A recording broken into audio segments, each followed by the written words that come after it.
JDT berjaya menggila di Chang Arena, bangkit benam Buriram United untuk layak ke final Shopee Cup.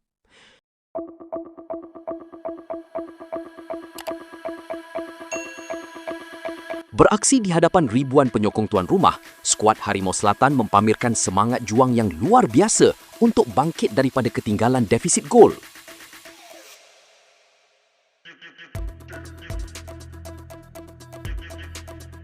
JDT memulakan perlawanan dengan tekanan tinggi, memaksa barisan pertahanan Buriram bertahan total.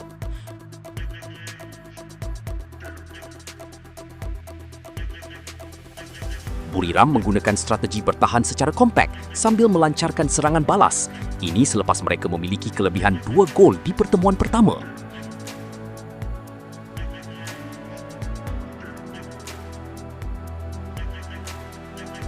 Detik yang ditunggu-tunggu akhirnya tiba di separuh masa kedua apabila rempatan padu pemain berbisa JDT yang menerjah jaring Buriram sekaligus membungkam ribuan penyokong The Thunder Castle.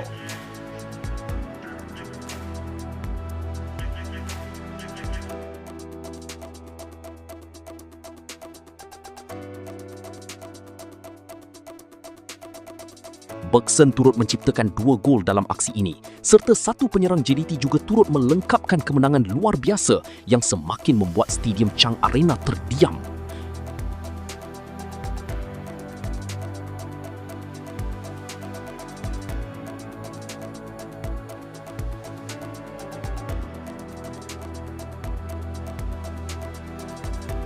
Dengan keputusan ini, JDT secara rasminya berjaya menempah tiket ke perlawanan akhir Shopee Cup 2026 sekaligus membuat bangga rakyat Malaysia.